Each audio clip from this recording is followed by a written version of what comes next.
Aqui nos estúdios, ao vivo, os comentários do empresário Roberto Cavalcante. Fiz a provocação no primeiro bloco. O senhor falou aí de roubo também pode ser pelos gestores públicos.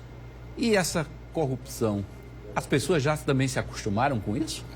Olha, então nós encerramos o módulo anterior, exatamente eu considerando que a parte da culpa somos nós, cidadãos.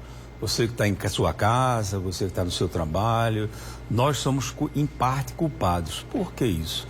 Porque nós não reagimos aos malfeitos. Nós gostamos de imputar sempre a culpa em outras pessoas. Não é culpa sua, é culpa da polícia que não resolveu, é culpa da justiça, porque é culpa porque há uma impunidade caracterizada, e eu acho que isso é uma mola propulsora da repetição dos fatos. O cidadão atua numa contravenção, de corrupção, e muitas vezes, quando chega no momento seguinte, na eleição seguinte, ele é esquecido. Basta um intervalo entre duas eleições. É inacreditável, é inacreditável. E também, paralelamente, a responsabilidade nossa, minha e sua, é muito grande aqui. Eu relatei, não sei se já falei a vocês aqui na TV, de que eu ia em direção a Campina Grande, parei numa daquelas barracas de frutas, e o cidadão me forneceu uma macaxeira, abacaxi e tal, que eu levo para dar de presente. E quando eu cheguei na hora de pagar, ele olhou para mim e disse: "Eu conheço o senhor de algum lugar." Eu disse: Ele disse: "Como é o nome do senhor?" Eu disse: "É Roberto." Eu não falei nem Roberto Cavalcante, falei Roberto. Aí ele disse: "É doutor Roberto da TV? Eu assisto o senhor, doutor Roberto." Então, significa, vamos dizer, eu estou dando exemplos desse singelo de um cidadão numa banquinha de frutas na beira da pista. Ele está assistindo a gente, ele está visualizando a gente. Então, nós temos uma responsabilidade muito grande. Nós, em todos os níveis da sociedade, nós adentramos na casa de vocês. Então, eu acho que nós temos a obrigação de transmitirmos determinadas verdades, conscientizarmos a população de determinados fatos. Dentro dessa conscientização de responsabilidade, eu virei hoje pela manhã para Hermes e até disse: "Hermes, nós temos até que nos prepararmos mais para esse programa."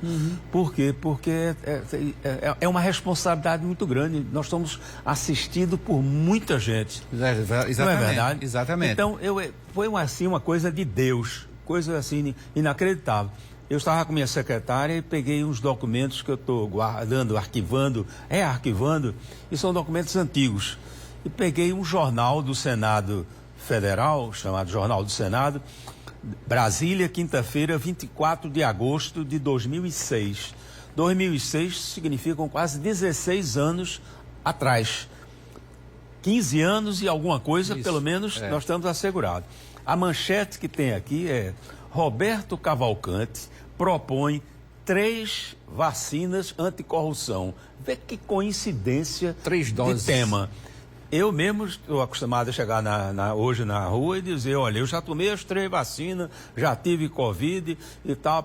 3 vacinas, hoje, que não tomei uma tal, depois tomei uma outra marca. Eu não vou fazer a referência nominal para não fazer a propaganda, mas na verdade é muita coincidência. 3 vacinas. E não foi nada combinado, né? Nada combinado. Hoje eu peguei esse jornal, eu estava arquivando coisas da história da minha vida. Então, aqui fala: o senador Roberto Cavalcante, PRB Paraíba, apresentou 3 emendas classificadas por eles como vacinas anticorrupção. E as 3 vacinas são extremamente simples. As 3 vacinas da época era a permeabilidade da informação, fazer com que prefeituras, governos e governo federal disponibilizem a informação dos contratos, todos os procedimentos na qual dinheiro está em jogo, haja uma transparência. Isso aí eu falava há 16 anos atrás, 15, 16 anos atrás. Hoje todo mundo sabe o que acontece quando você não abre uma licitação, isso. quando você faz uma coisa, um decreto de emergência visando evitar exatamente que você não preste contas ou não tenha que cumprir determinadas sequências para aquisição de determinados bens. Qual é minha segunda vacina? Escrito aqui, guardado, no Jornal do Senado.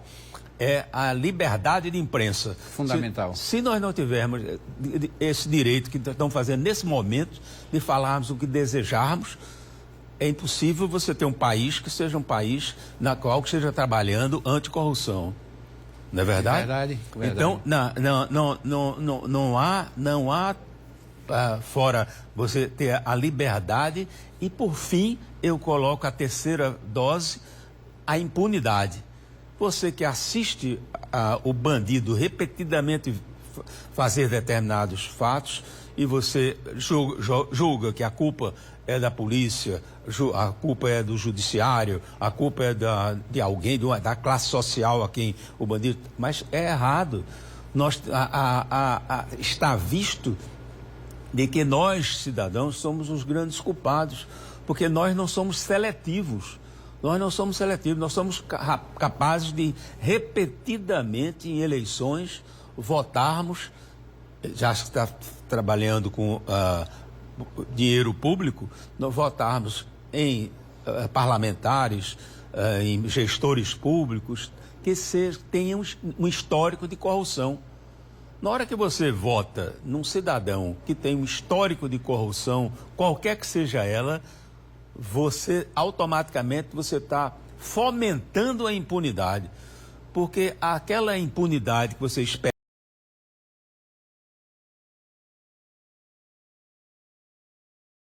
de que caberia a polícia apurar, caberia a justiça julgar, para que não houvesse repetidos atos de impunidade. Você automaticamente, ao votar num cidadão que ele tem esse cadastro, esse histórico de corrupção, você está fomentando a impunidade. Verdade. Não é verdade? E no Brasil parece que corrupção é uma coisa de especialista, né? Quando nós conversamos, eu acho que nós estamos anestesiados. Vamos dizer, um período eleitoral de 2 anos ou de 4 anos a nível Brasil significa amnésia total. Muitas vezes você diz, não, eu não vou votar nesse cidadão aqui porque ele é chato. Não vou votar nesse cidadão aí porque ele não é preparado culturalmente e tal. Aí você não vota isso, mas você vota num despreparado ladrão. Tem lógica? Não há lógica, não há lógica. Então eu acho que o grande culpado da impunidade brasileira é o cidadão brasileiro. Somos nós com nossa amnésia, nós com nossa insensibilidade de permanecermos chocados com os fatos. Nós atenuamos, consideramos que isso é um defeito de 3º, 4º, 5º grau e não de 1º grau. Eu considero que a corrupção é uma doença endêmica, muito maior do que esses Covid que se fala, que é a prática da corrupção e o cidadão brasileiro deletar da sua mente de que ele, ao ter a responsabilidade de praticar o seu voto, ele tem a consciência de votar no cidadão íntegro. No cidadão íntegro. O nosso sistema jurídico criou até alguns instrumentos que a gente pensava que a corrupção ia arrefecer com esses instrumentos. Por exemplo, a figura da delação premiada, onde a pessoa vai lá, confessa, devolve dinheiro, inclusive. É inacreditável, vamos dizer, o brasileiro, nós todos, que vocês estão nos assistindo, você assiste a determinadas operações. Nessas operações você tem prisões, e nessas prisões estão o líder maior, o líder segundo, o líder terceiro, e até os atores coadjuvantes daquele ato de corrupção.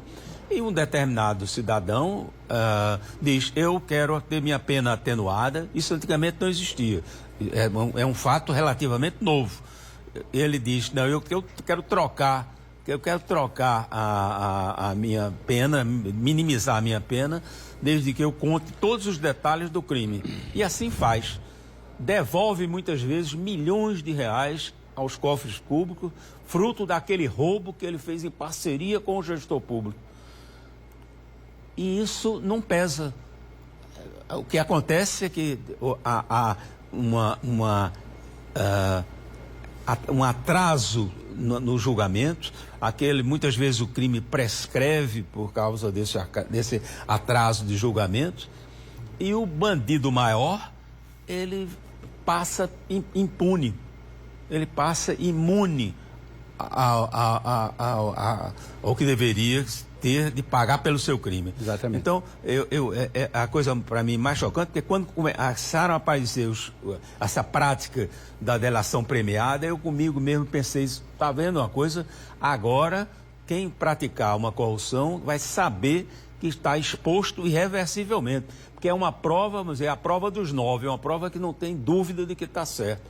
A prova na qual um cidadão que se diz, foi parceiro daquele roubo, e ao ser parceiro daquele, está aqui o dinheiro, porque a minha parte está aqui, eu estou devolvendo. Uhum. Então ele prova e atesta de que ele participou daquele crime, e daquele crime ele ficou com o dinheiro e tal. Só que o cidadão que liderou, fica impune, não devolveu o dinheiro, usufrui hoje do dinheiro, está sorrindo do cidadão brasileiro, e o cidadão brasileiro muitas vezes vai à urna sem fazer uma autocrítica de que é neste momento em que o cidadão tem a força de fazer com que a impunidade seja reduzida no Brasil. Verdade.